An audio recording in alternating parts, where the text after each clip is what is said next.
Hello everyone, मैं हूं आपका दोस्त विश्वजीत और आज हम सेट्स को प्यार करने वाले हैं। तो यह है सेट्स का लेक्चर 2। लेक्चर 1 में हमने definition of a set and representation of a set को डिस्कस किया था, यानी कि हम सेट्स को लिखते कैसे हैं, रिप्रेजेंट कैसे करते हैं। अब हम आगे कंटिन्यू करेंगे। तो आज का जो हमारा टॉपिक है वह है टाइप्स ऑफ सेट। सेट्स के कितने टाइप्स हैं वो आज हम जानेंगे और सारी चीज़ों को पूरी डिटेल में हम सारी चीज़ों को समझेंगे। तो इसी के साथ हम लेक्चर को करते हैं स्टार्ट। तो हमारा जो फर्स्ट टाइप है वो है एम्प्टी सेट। एम्प्टी सेट हम किसे कहते हैं? एम्प्टी सेट हम वैसे सेट्स को कहेंगे जिसके अंदर कोई एलिमेंट्स ना हो। एम्प्टी सेट हम वैसे सेट्स को कहते हैं जिसके अंदर कोई एलिमेंट्स ना हो। एग्जाम्पल से हम समझते हैं, जैसे the set of all natural numbers lying between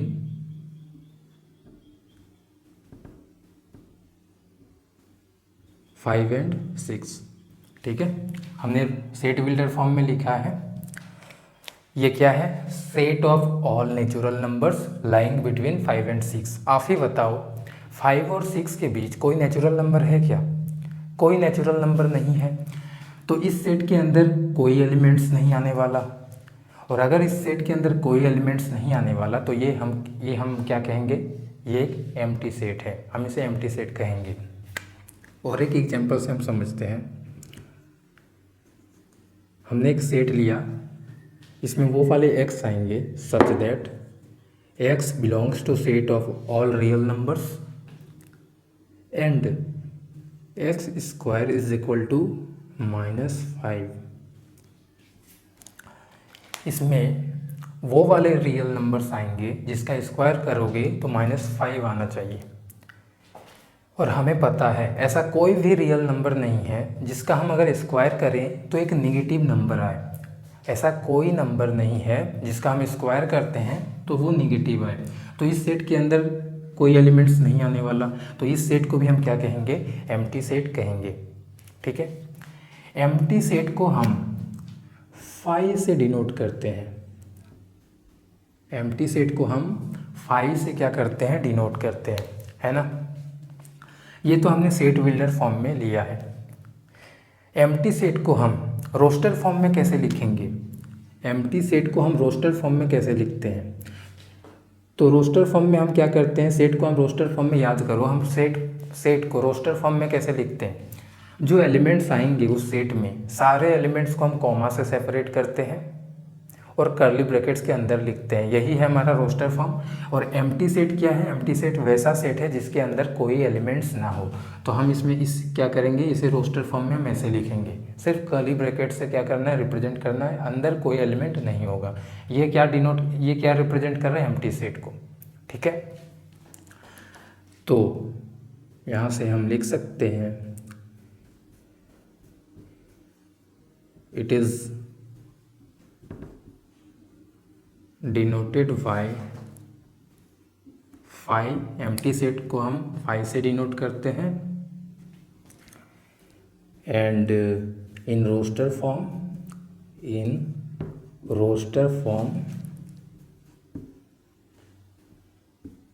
empty set को हम 5 इज डिनोटेड बाय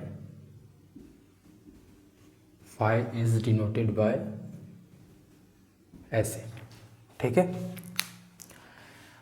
5 से हम डिनोट करते हैं एम्प्टी सेट को और रोस्टर फॉर्म में हम ऐसे रिप्रेजेंट करते हैं एम्प्टी सेट को। क्लियर है? तो हम एम्प्टी सेट को डिफाइन कैसे करेंगे? हम ऐसे डिफाइन कर सकते हैं एम्प्टी सेट को।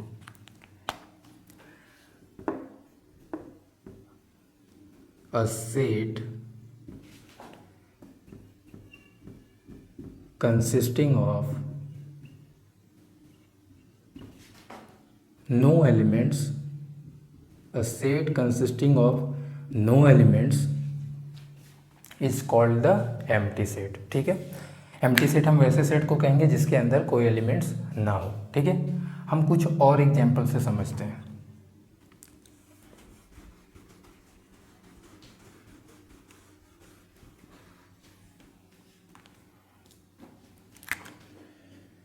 हमने और एक एग्जाम्पल लिया, जैसे x such that x belongs to set of rational numbers. ठीक है, क्यू से हम डिनोट करते हैं सेट ऑफ रेशनल नंबर्स को, आपको पता होगा। एंड x की जो x square is equal to क्या आना चाहिए, ये 6 आना चाहिए। ठीक है, या फिर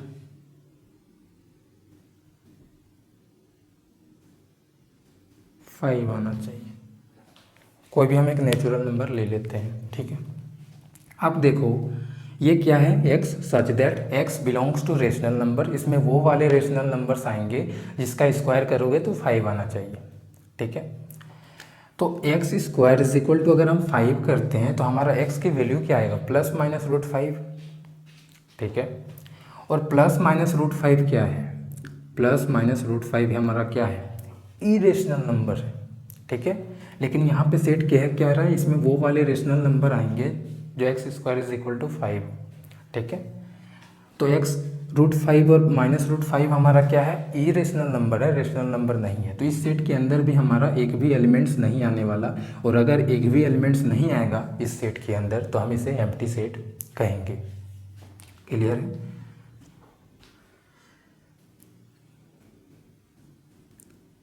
हम और एक एग्जाम्पल से समझते हैं। x such that x is an even prime number, x is an even prime number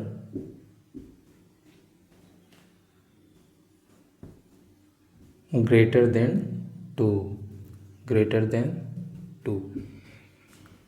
x such that x is an even prime number greater than 2।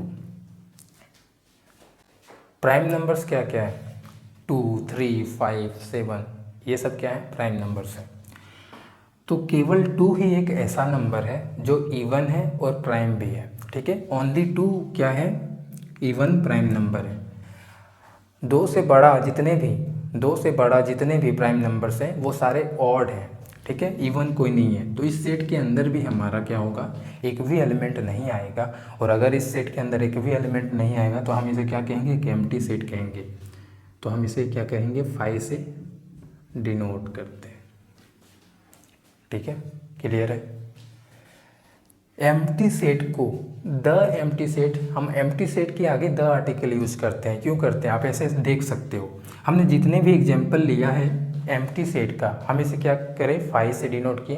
बोल सकते हैं कि ये चारों जितने भी एम्प्टी सेट्स के हम एग्जाम्पल लेंगे सारे को हम ऐसे रिप्रेजेंट करेंगे रोस्टर फॉर्म में। ठीक है, तो हम क्या बोल सकते हैं, सारे सेट्स क्या हैं, सेम ही है। हम बोल सकते हैं सारा सेट सेम ही है। तो एम्प्टी सेट क्या होता है, इसीलिए हम क्या करते हैं, आर्टिकल द यूज करते हैं एम्प्टी सेट के आगे, क्योंकि सारे सेट जितने भी आप एग्जांपल्स लोगे एम्प्टी सेट का वो सेम ही है। आप ऐसे बोल सकते हो, एक तरह से देख सकते हो, क्योंकि सारा सेट ये जितने भी हमने एग्जाम्पल लिया है इसे रोस्टर फॉर्म में हम ऐसे लिखेंगे, इसे भी ऐसे लिखेंगे, इसे भी ऐसे लिखेंगे, इस सेट को भी हम ऐसे लिखेंगे। तो एक तरह से क्या है, सारा सेट इक्वल है, सेम ही है। ठीक है, तो इसलिए हम आर्टिकल द यूज करते हैं एम्प्टी सेट के आगे। ठीक है, आप नोट करो। ठीक है, कभी ऐसे कंफ्यूज मत हो जाना। अगर ये हमारा एक सेट है, इसके अंदर अगर 0 लिखा हो, इस सेट के अंदर अगर 0 लिखा हो तो ये हमारा एम्प्टी सेट नहीं है। ठीक है, क्योंकि इस सेट के अंदर एक एलिमेंट है 0। ठीक है, तो ये हमारा क्या है, एक एम्प्टी सेट नहीं है। और एक पॉइंट क्या है, ये भी हमारा एम्प्टी सेट नहीं है, ये भी हमारा एम्प्टी सेट नहीं है। इस सेट के अंदर एक एलिमेंट है 5, इस सेट के अंदर है एक एम्प्टी सेट। ठीक है, तो इसे भी हम क्या कहेंगे, एम्प्टी सेट नहीं कहेंगे। तो ये 2 पॉइंट है, ध्यान रखने वाली बात है। ठीक है, एम्प्टी सेट हम किसे कहेंगे, इससे कहेंगे वैसा सेट जिसके अंदर कोई एलिमेंट्स ना आए। ठीक है, तो क्या हम क्लियर है कि हम एम्प्टी सेट किसे कहते हैं। ठीक है, आगे चलते हैं।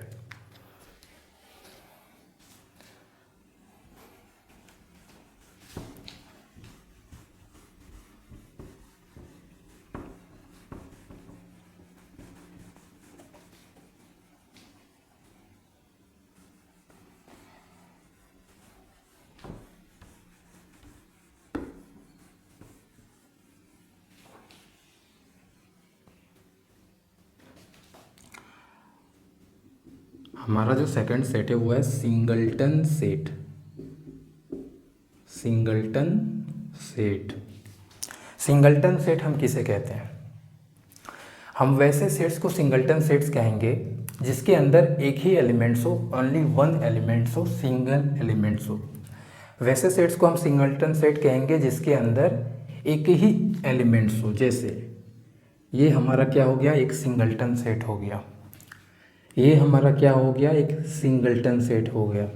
ये हमारा क्या हो गया, एक सिंगल्टन सेट हो गया। इस सेट के अंदर एक ही एलिमेंट है 2, इस सेट के अंदर एक ही एलिमेंट है 5, इस सेट के अंदर एक ही एलिमेंट है 12, इस सेट के अंदर एक ही एलिमेंट है 5। तो हम इसे क्या कहेंगे, सिंगल्टन सेट कहेंगे। तो सिंगल्टन सेट को हम कैसे डिफाइन कर सकते हैं? A set consisting of a single element, a set consisting of a single element is called a singleton set। ठीक है, क्लियर है? अब हम कुछ एग्जांपल्स लेते हैं सेट बिल्डर फॉर्म में।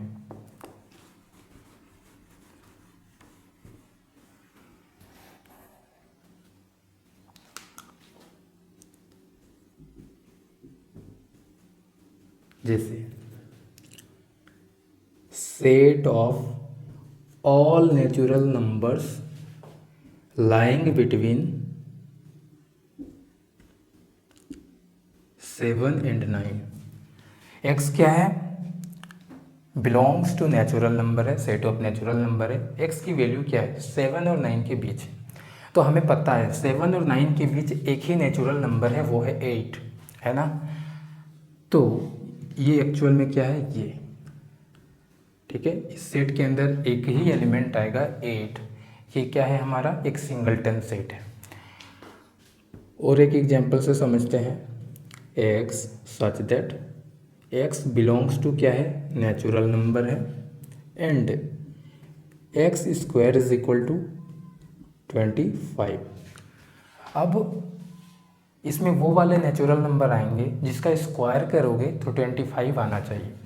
तो केवल अगर हम देखते हैं x square is equal to 25 में, तो एक्स की वैल्यू क्या आएगा, या तो +5 या तो -5। तो यहाँ पे सिर्फ नेचुरल नंबर ही आएंगे। तो इस सेट के अंदर सिर्फ एक ही एलिमेंट्स आएगा, वो है 5। क्लियर है? तो ये भी हमारा क्या है, एक सिंगल्टन सेट है। इस सेट के अंदर भी एक ही एलिमेंट्स आ रहा है। ठीक है। और एक सेट हमने ले रहे हैं, x such that x belongs to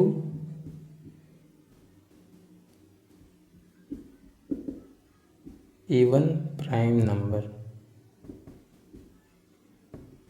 ठीक है, x such that x belongs to even prime number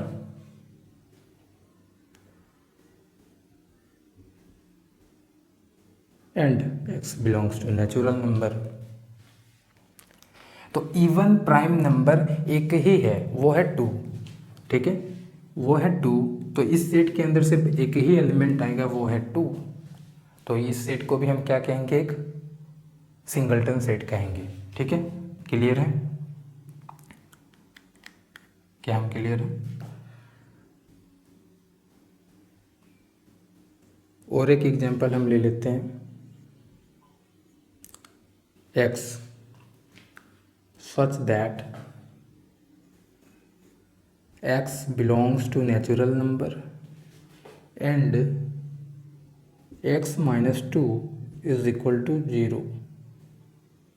ठीक है, इस सेट में वो वाले नेचुरल नंबर आएंगे जो इस कंडीशन को क्या करें, फॉलो करें। ठीक है, तो x -2 इज इक्वल टू 0 होना चाहिए। तो इसके अंदर सिर्फ एक ही एलिमेंट आएगा, वो है 2।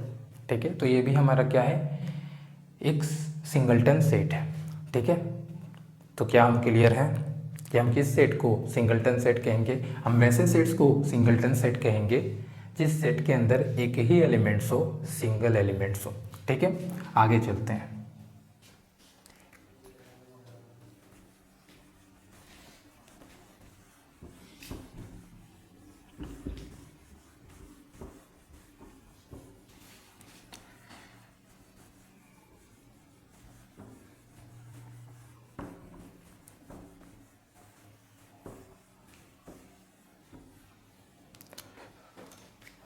हमारा नेक्स्ट टाइप ऑफ सेट है finite set and infinite set. Infinite set, finite set and infinite set, आपको नाम से ही पता चल रहा होगा। जैसे हमने एम्प्टी सेट पढ़ा, एम्प्टी सेट का मतलब क्या, जिस सेट के अंदर कोई एलिमेंट्स ना हो। सिंगलटन सेट का मतलब क्या, जिस सेट के अंदर सिंगल एलिमेंट हो। तो फाइनाइट सेट का मतलब क्या है, हम फाइनाइट सेट उस सेट को कहेंगे जिस सेट के अंदर डेफिनेट नंबर ऑफ एलिमेंट्स हो। जिस सेट के एलिमेंट्स को हम काउंट कर सकते हैं वैसे सेट्स को हम क्या कहेंगे, फाइनाइट सेट कहेंगे। A set consisting of a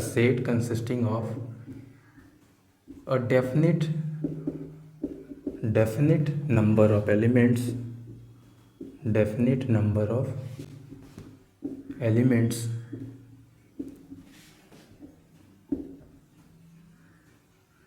is called a finite set।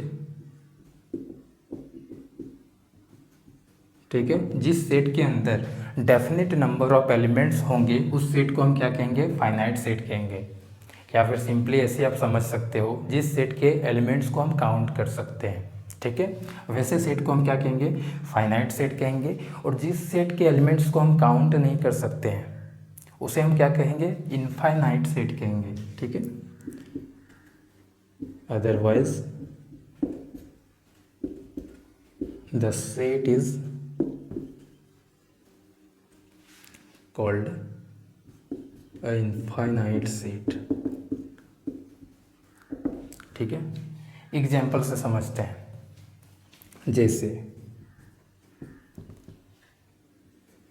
जैसे the set of all natural numbers. अब नेचुरल नंबर्स हमारा भैया इनफाइनाइट है। ठीक है, ये एक्सट्रीम वैल्यू तक चलता जाएगा। ठीक है, तो ये हमारा क्या है, इनफाइनाइट सेट है। ये हमारा क्या है, इनफाइनाइट सेट है। ठीक है, क्योंकि इस सेट के एलिमेंट्स को हम काउंट नहीं कर सकते हैं। ठीक है, लेकिन अगर मैं कहूँ the set of first 5 natural number, the set of first 5 natural number, तो ये हमारा क्या है, एक फाइनाइट सेट है। क्यों, क्योंकि इस सेट के एलिमेंट्स को हम काउंट कर सकते हैं। इस सेट के अंदर डेफिनेट नंबर ऑफ एलिमेंट्स है। ठीक है, तो इस सेट को हम क्या कहेंगे, फाइनाइट सेट कहेंगे। और एग्जाम्पल से हम समझते हैं।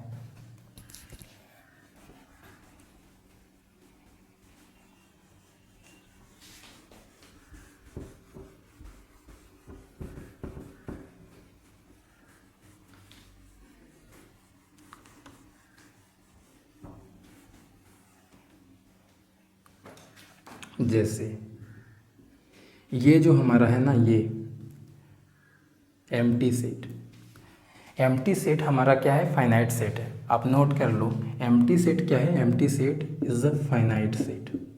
एम्प्टी सेट को हम क्या कहेंगे, फाइनाइट सेट कहते हैं। ठीक है, और एक एग्जांपल हम लेते हैं, x such that x belongs to set of all real numbers and x square is equal to 36। तो ये भी हमारा क्या है, एक फाइनाइट सेट है। ये भी हमारा क्या है, एक फाइनाइट सेट है। ठीक है, ये भी हमारा क्या है, एक फाइनाइट सेट है, क्योंकि इस सेट के अंदर डेफिनेट नंबर ऑफ एलिमेंट्स आएंगे। क्या क्या एलिमेंट्स आएंगे, 6 और -6। ठीक है, इस सेट के अंदर एलिमेंट्स आएंगे 6 और -6। तो ये हमारा क्या है, फाइनाइट सेट है। लेकिन ये कौन, आप बताओ, ये x belongs to set of integers and x is less than 3। ठीक है, ये हमारा क्या है, ये हमारा क्या है, इनफाइनाइट सेट है। क्यों, क्योंकि क्या है, x से belongs to set of integers है और x की जो वैल्यू है वो लेस देन 3 है। तो लेस देन 3 क्या क्या है, हमारा 2 आ सकता है, 1 आ सकता है, 0 आ सकता है, उसके बाद हमारा नेगेटिव इंटीजर्स। ठीक है, तो ये हमारा क्या है, एक इनफाइनाइट सेट का एग्जाम्पल है। ठीक है, ये हमारा क्या है, एक इनफाइनाइट सेट का एग्जाम्पल है। एक्चुअल में ये सेट क्या है, ये डॉट डॉट डॉट -1 0 1 2 3, सॉरी 3 नहीं आने वाला, <3 क्या क्या आएगा 2 1 0, उसके बाद नेगेटिव इंटीजर्स। ठीक है, तो ये हमारा क्या है, एक इनफाइनाइट सेट है। क्या ये हमारा, आप बताओ ये हमारा क्या कौन सा सेट है? ठीक है, ये डॉट डॉट डॉट आगे चलता जा रहा है, ये हमारा कौन सा सेट है? ये हमारा फाइनाइट सेट है, ये हमारा फाइनाइट सेट है। क्यों? क्योंकि हमने लेक्चर 1 में डिस्कस किया था कि रोस्टर फॉर्म में हम एलिमेंट्स को खुद से रिपीट नहीं करते। रोस्टर फॉर्म में हम एलिमेंट्स को खुद से रिपीट नहीं करते। रिपीट अगर हम करते हैं तो गलत नहीं है, लेकिन हम रिपीट नहीं करते। एग्जाम्पल से समझते हैं, जैसे एक सेट है हमारा ABCDE, ठीक है, ए को रिपीट कर दिया गया है, तो ये एक्चुअल में क्या है, ये एक्चुअल में ये है ABCD। अगर कोई एलिमेंट्स को रिपीट कर दिया गया है तो हम उस एलिमेंट्स को एक बार लिख सकते हैं। अगर एलिमेंट रिपीट हो जाता है रोस्टर फॉर्म में तो इसका मतलब ये नहीं कि सेट चेंज हो जाएगा। ये सेट दोनों सेम ही है। ठीक है, इसमें सिर्फ क्या किया गया है, सेट ए के एलिमेंट्स जो है उसे रिपीट कर दिया गया है। तो यहाँ पे आप देख सकते हो इस सेट में ए बी ऐसे क्या हो रहा है, रिपीट होता चला जा रहा है। ठीक है, तो ये एक्चुअल में ये सेट क्या है, एक्चुअल में ये सेट हमारा ये है, एक्चुअल में ये सेट हमारा क्या है, ये है। इसमें सिर्फ एलिमेंट्स आएंगे ए एंड बी। तो ये क्या है, एक फाइनाइट सेट है। ठीक है, ए को इनफाइनाइट टाइम्स क्या किया गया है, रिपीट कर दिया गया है, बी को भी रिपीट कर दिया गया है। तो इसका मतलब ये नहीं कि ये इनफाइनाइट सेट हो गया। ठीक है, तो ए बी बार बार क्या हो रहा है, रिपीट हो रहा है, तो हम एक बार लिख सकते हैं। ठीक है, तो ये हमारा क्या है, एक इनफाइनाइट सेट है। और एम्प्टी सेट क्या होता है, ये भी हमारा फाइनाइट सेट होता है, ये भी हमारा क्या है, एक फाइनाइट सेट है। ठीक है, क्लियर है, क्लियर है। हम किस सेट को फाइनाइट सेट कहेंगे और किस सेट को इनफाइनाइट सेट कहेंगे। ठीक है, आगे चलते हैं।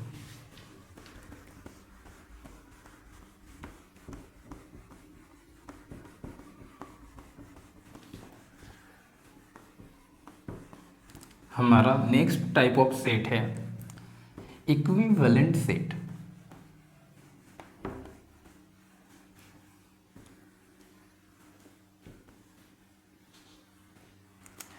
हमारा नेक्स्ट टाइप ऑफ सेट है इक्विवेलेंट सेट। लेकिन इस सेट को समझने के लिए हमें एक टर्म समझना पड़ेगा, वो है cardinal number.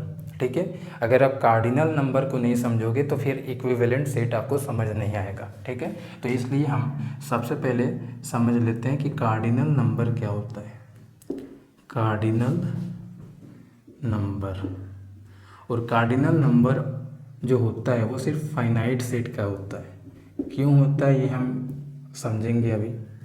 Cardinal number of a finite set, इसे हम ऑर्डर भी बोलते हैं, order of a finite set.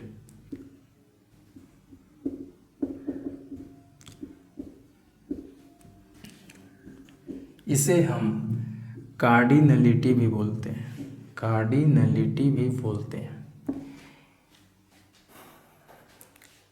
एक चीज़ आप नोट कर लो, छूट गया है। ठीक है, एम्प्टी सेट को हम वॉइड सेट भी कहते हैं और नल सेट भी कहते हैं। ठीक है, एम्प्टी सेट को हम वॉइड सेट भी कहते हैं और नल सेट भी कहते हैं, ये आप नोट कर लो। ठीक है, कहीं पे अगर वॉइड सेट लिखा हो तो उसका मतलब एम्प्टी सेट है, या कहीं पे नल सेट भी लिखा हो तो उसका मतलब क्या है, वो एम्प्टी सेट है। ठीक है, आप नोट कर लो, उसके बाद हम ये चीज़ समझते हैं।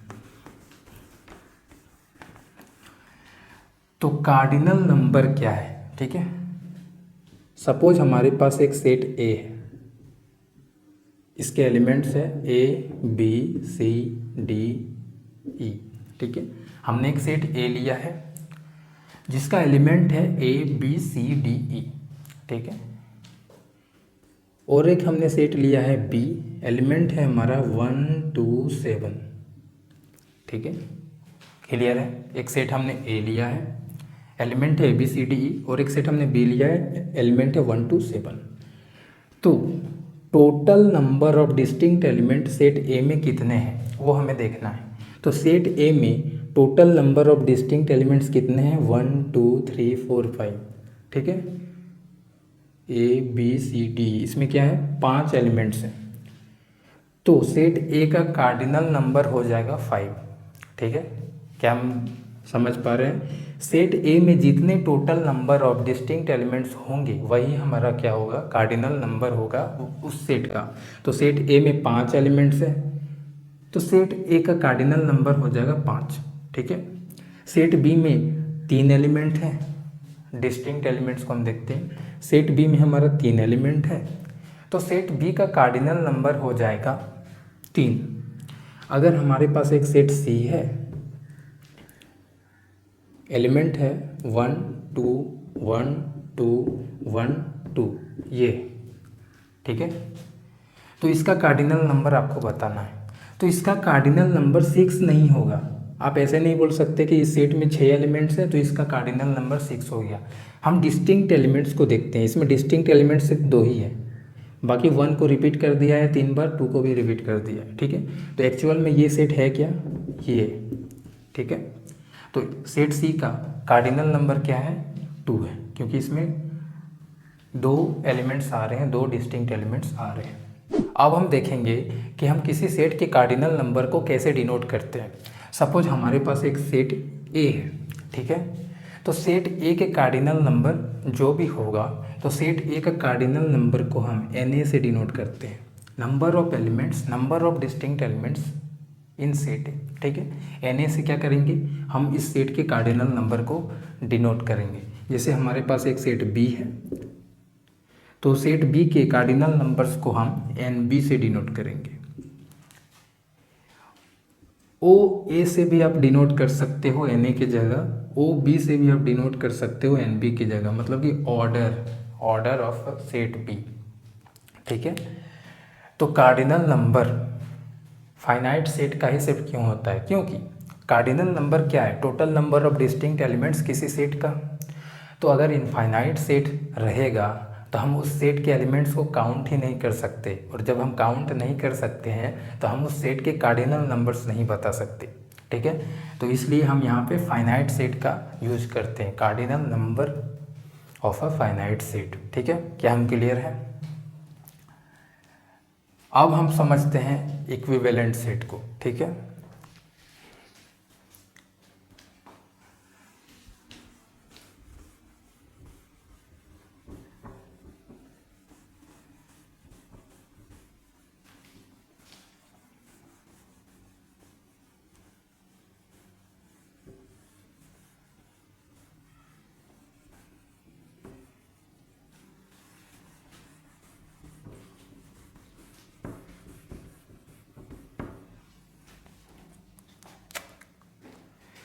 हमारा नेक्स्ट जो सेट है वो है equivalent set. Equivalent set, equivalent set हम किसे कहेंगे? सपोज हमारे पास एक सेट ए है और एक सेट बी है। सपोज हमारे पास एक सेट ए है और एक सेट बी है। तो अगर सेट ए का कार्डिनल नंबर, सेट ए का कार्डिनल नंबर और सेट बी का कार्डिनल नंबर इक्वल हो जाता है, इक्वल है, अगर सेट ए और सेट बी हमारे पास है और इन दोनों का कार्डिनल नंबर जो है इक्वल है, तो हम क्या कहेंगे, set A and set B are equivalent set. Example से हम समझते हैं। जैसे हमारे पास एक सेट ए है, एलिमेंट है हमारा 1 2 3 4 6, ठीक है। और एक सेट बी है हमारा, एलिमेंट है AEIOU। आप देख सकते हो सेट ए का कार्डिनल नंबर और सेट बी का कार्डिनल नंबर दोनों सेम है। Na इज इक्वल टू क्या है, NB, कितने की इक्वल है, 5। सेट ए का भी कार्डिनल नंबर 5 होगा क्योंकि इसमें total number of distinct elements 5 है। सेट बी का कार्डिनल नंबर भी क्या होगा, 5 होगा। ठीक है। तो इन दोनों सेट्स के कार्डिनल नंबर इक्वल है, तो हम यहाँ पे क्या कहेंगे, A and B are equivalent sets. ठीक है, क्लियर है। तो हम इक्विवेलेंट सेट्स को कैसे डिफाइन करेंगे,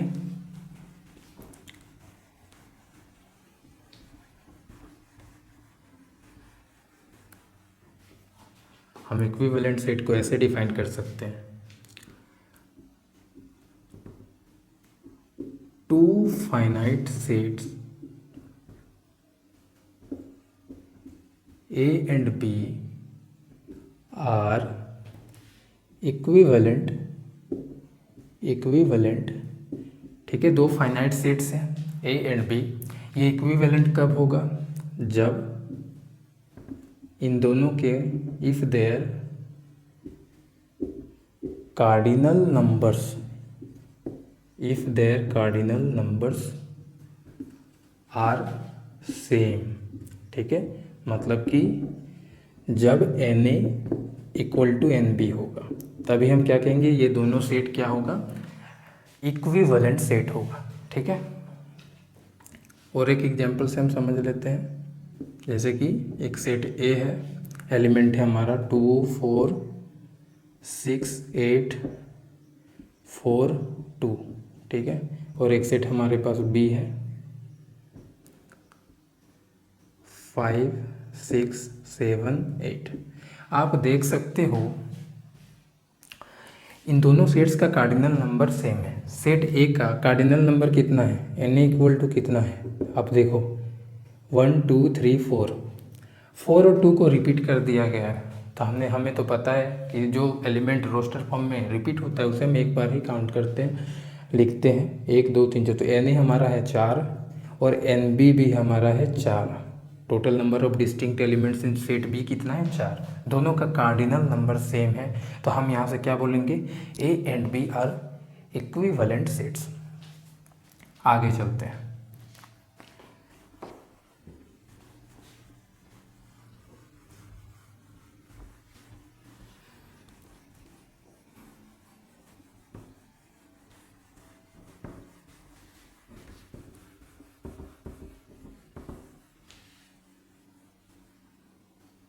हमारा नेक्स्ट टाइप है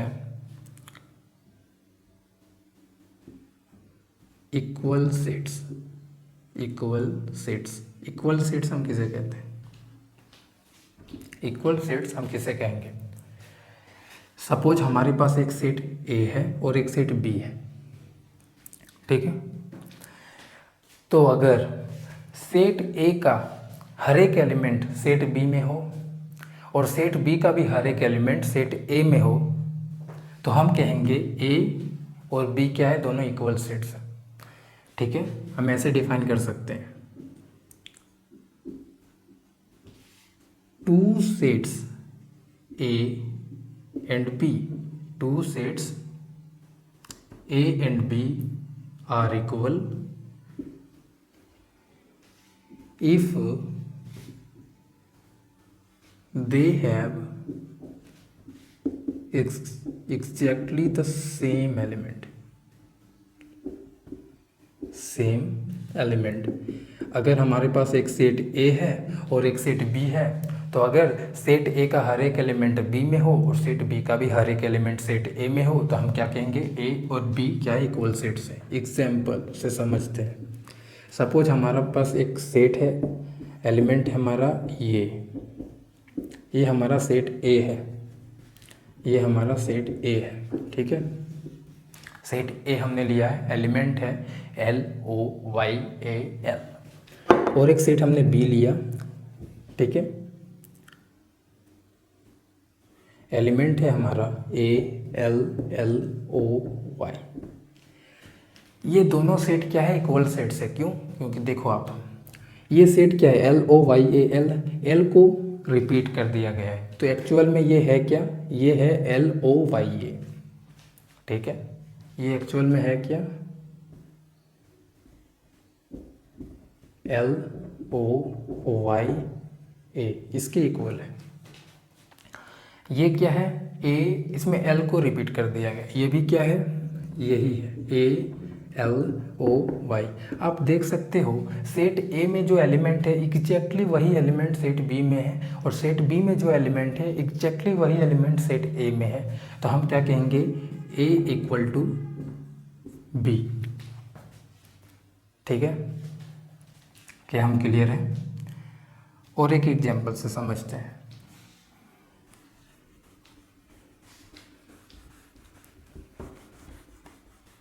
सपोज हमारे पास एक सेट ए है, एलिमेंट है हमारा F O L L O W, ठीक है, फॉर लूप। और एक सेट बी है हमारा, एलिमेंट है हमारा W O L F। आप देख सकते हो सेट ए का जो एलिमेंट है वो सेट बी में है, और सेट बी का जो एलिमेंट है वो सेट ए में है। सिर्फ फ़र्क इतना है, यहाँ पे L रिपीट कर दिया गया है। तो रिपीट कर दिया गया है, फिर भी हम एक ही बार लिखते हैं, है ना। रोस्टर फॉर्म में हम एलिमेंट्स को खुद से रिपीट नहीं करते।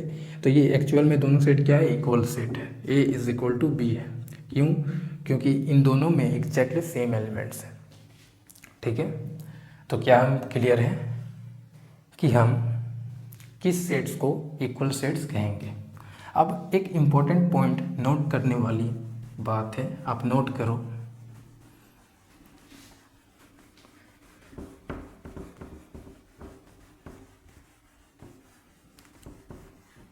कि अब जितने